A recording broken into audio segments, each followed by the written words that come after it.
اور غلام تو ملکیت ہوتا ہے، زندہ کا ذبح کر دے تب بھی کوئی پوچھنے والا نہیں۔ تو جو بیت رہی تھی بلال پر، ابو فقیہ پر، زنیرہ پر، جو ان پر بیت رہی تھی، جو خباب پر بیت رہی تھی، جس طرح ہلاک کیا گیا ہے حضرت سمیہ کو، حضرت یاسر کو، یہ ساری تکلیفیں انہیں بھی تھی، لیکن کیا اس کا یہ بالواسطہ ایذا محمد کے لیے نہیں تھا صلی اللہ علیہ وسلم؟ آپ کے ساتھی، آپ کے جانثار، لیکن آپ ان سے بھی کیا کہیں، فصبروا فصبروا فصبروا۔ جب ابو جہل بدترین ٹارچر کر رہا تھا حضرت سمیہ اور حضرت یاسر کو رضی اللہ تعالی عنہما، آپ کے علم میں ہے کیسی کیسی ٹارچر کی ہے؟ جوان بیٹے کو باندھ دیا ایک ستون کے ساتھ، اس کی نگاہوں کے سامنے برہنہ کیا ہے ماں کو،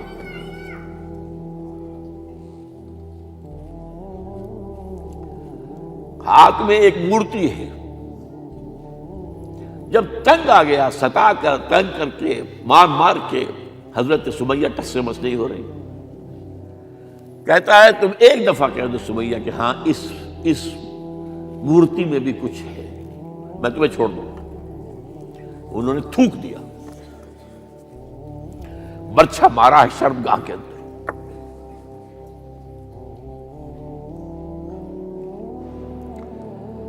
کتنی تکلیف پہنچی ہوگی حضور کو، لیکن آپ گزر رہے، اصبروا یا آل یاسر فإن موعدکم الجنہ، اے یاسر کے گھر والوں صبر کرو، تمہارے استقبال کی تیاریاں ہو رہی ہیں جنت۔ یہ سیرت کوئی بلاتا سناتا ہے، یہ سیرت یاسر کے ساتھ کیا کیا ہے؟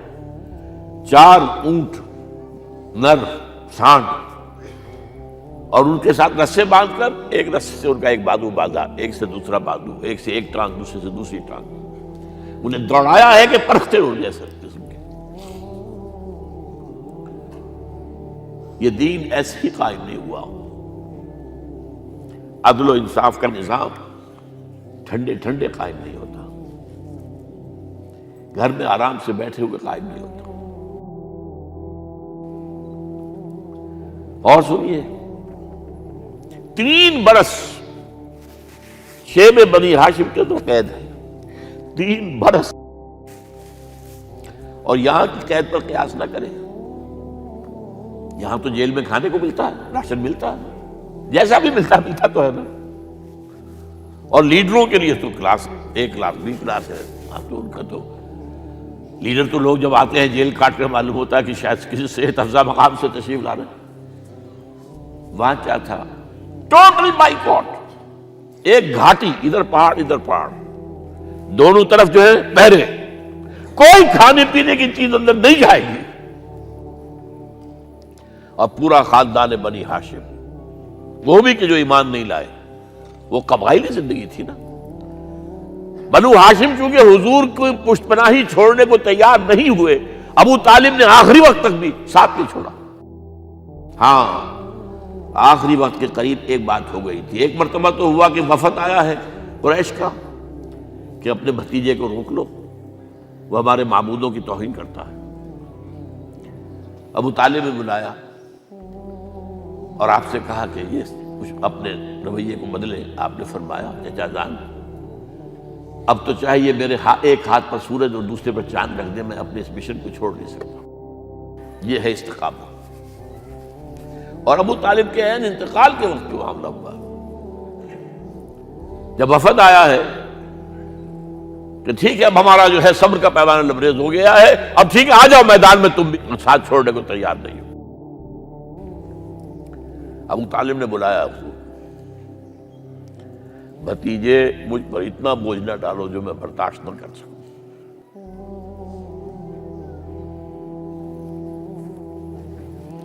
حضور کی آنکھوں میں آنسو آ گئے۔ چچا جان اب تو یا یہ بات پوری ہوگی یا میں اپنے آپ کو ختم کر دوں، اسی میں ختم ہو جائے۔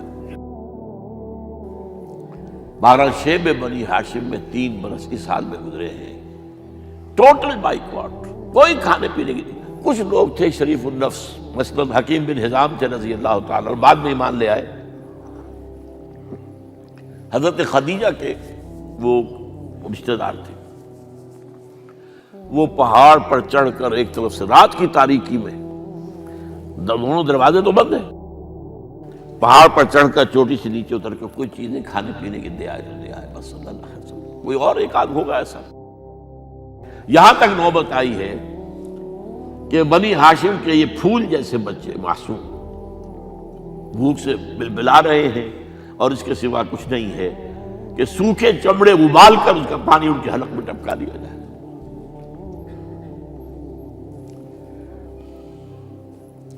اور جو ہوا وادی طائف میں،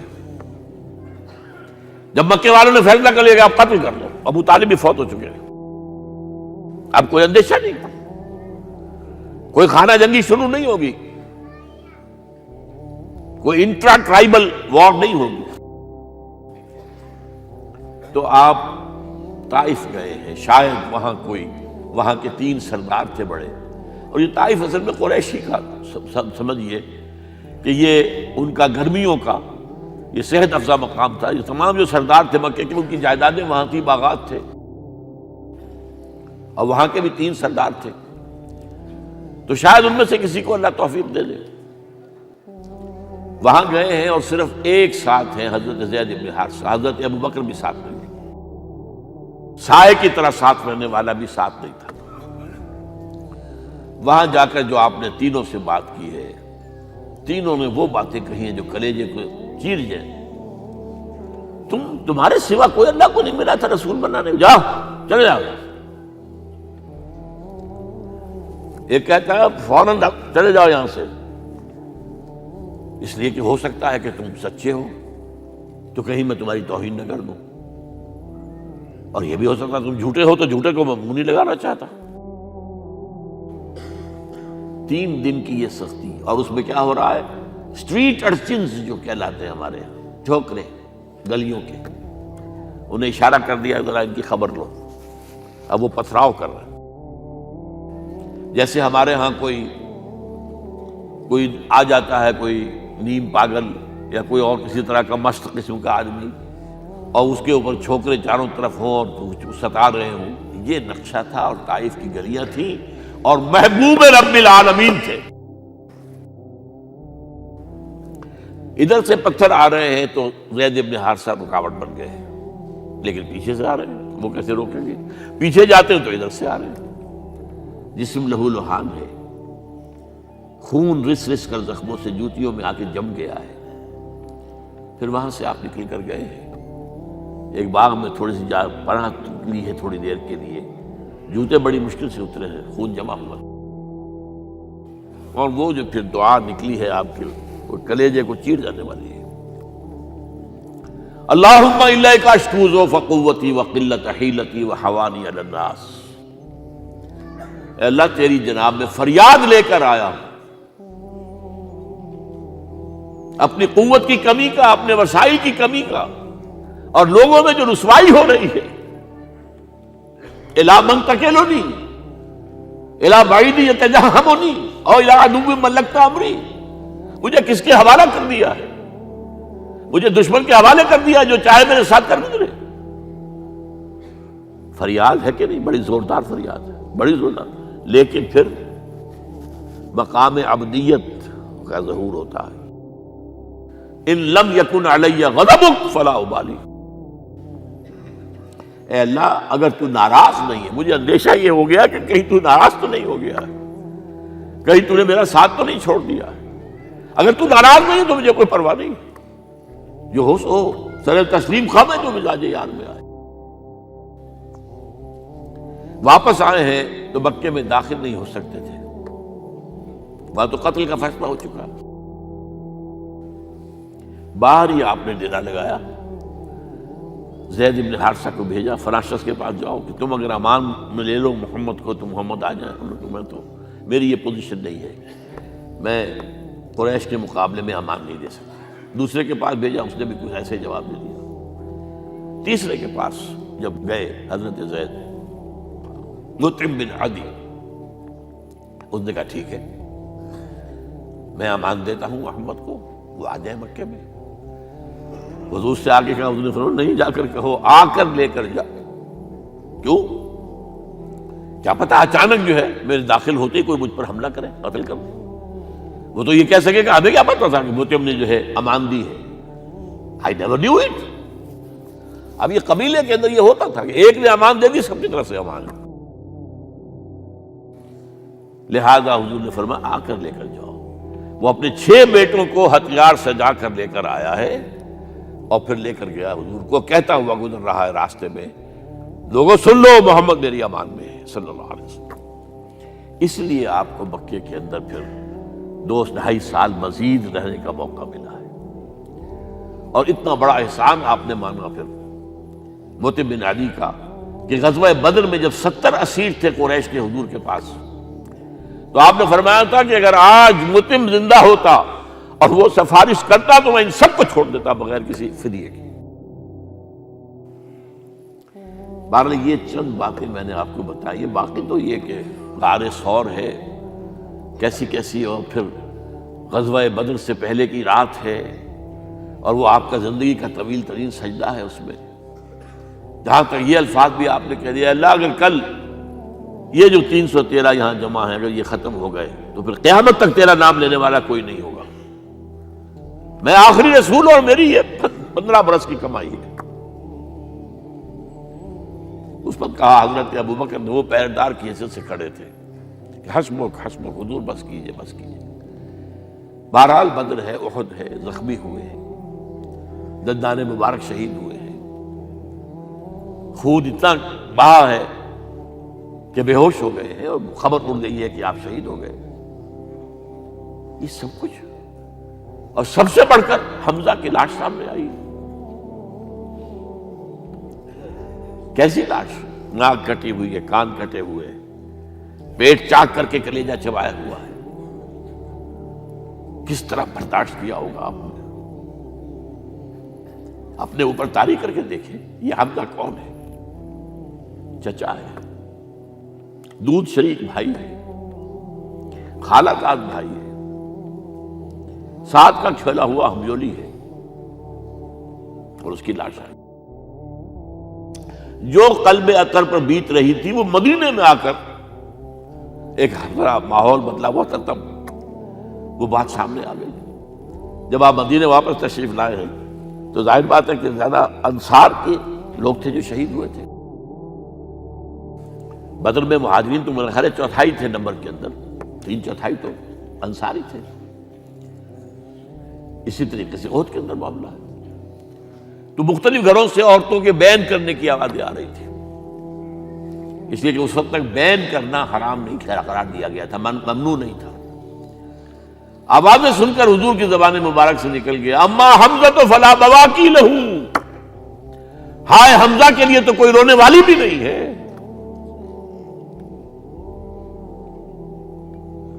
اس پر پھر صحابہ نے، انصار نے اپنے ہاں کی خواتین کو حضرت صفیہ کے ہاں بھیجا، وہ سگی بہن تھی، وہاں انہوں نے جا کے یہ بھی تعزیت کی بہن کی۔ غزوہ احزاب کا آپ نے سن لیا، اسوہ رسول پر نہ معلوم کیا کیا باتیں چیز لوگوں میں مشہور ہو گئی ہیں۔ اسوہ کا لفظ آیا کہاں ہے قرآن میں؟ سورہ احزاب میں۔ وہ اسوہ کیا تھا؟ جب خندق کھودنے کا فیصلہ ہوا ہے تو خندق کھود رہی ہے، حضور بھی لگے ہوئے ہیں، بھاری بھاری پتھر اٹھا کر کندھے پر لا کر باہر پھینک رہے ہیں، پتھریلی زمین تھی، ایک پتھر کسی سے ٹوٹا نہیں تھا، تو حضور نے جو ہے 3 دفعہ جو اس کے اوپر ضرب لگائی تب ٹوٹا ہے۔ لیکن یہ کہ کئی دن کے فاقے ہو چکے تھے، کھانے کو کچھ نہیں، پورا محاصرہ تھا، 12,000 کا لشکر گھیرے ہوئے، یہاں تک کہ آپ کو معلوم ہے کہ گھروں کے اندر بیت الخلاء تو نہیں ہوتے، باہر جاتے تھے قضاء، اس کا کوئی امکان نہیں۔ شدید ترین آزمائش جو ہوئی ہے اس کا نتیجہ ایک طرف یہ نکلا کہ منافقین کا نفاق ان کی زبانوں پر آ گیا۔ قرآن مجید میں ہے یہ انہی آیات میں، ما وعدنا اللہ ورسولہ الا غرورا، ہمیں تو اللہ اور اس کے رسول نے دھوکہ دے کے مروا دیا۔ ہم سے کہا تھا کہ قیصر و کسریٰ کے خزانے تمہارے قدموں میں آئیں گے، اور حال یہ ہے کہ اب رفع حاجت کے لیے باہر نہیں جا سکتے، کھانے کو کچھ نہیں۔ اس وقت کچھ صحابہ آئے ہیں حضور صلی اللہ علیہ وسلم سے، دیکھیے فاقے سے کمر دوہری ہوئی جا رہی ہے، ہم نے اپنے پیٹوں پر پتھر باندھے ہوئے، چادروں کے ساتھ پتھروں کسا ہوا تاکہ کمر سیدھی رہے۔ حضور نے اپنا کرتا مبارک اٹھا کر دکھایا، 2 پتھر بنے ہوئے۔ یہ ہے اسوہ، یہ ہے آپ کی سنت، آپ کا اسوہ حسنہ۔ لیکن اس اسوہ حسنہ سے فائدہ کون اٹھا سکتا ہے؟ لقد کان لکم فی رسول اللہ اسوۃ حسنۃ لمن کان یرجو اللہ والیوم الآخر وذکر اللہ کثیرا۔ اسوہ تو اپنی جگہ ہے، قرآن میں ہدایت سب کے لیے، ھدی للناس، لیکن فائدہ اٹھائیں گے صرف متقین، ھدی للمتقین ہے سب کے لیے، اسوہ سب کے لیے ہے، لیکن استفادہ وہی کر سکے گا جو 3 شرطیں پوری کرے: اللہ اور یوم آخر پر ایمان، اور اللہ کا ذکر کثرت کے ساتھ کرے۔ بہرحال یہ میں نے آپ کے سامنے اس حوالے سے رکھا ہے، یہ اسوہ جو ہے حضور کا، یہ ہم پر اتمام حجت ہے۔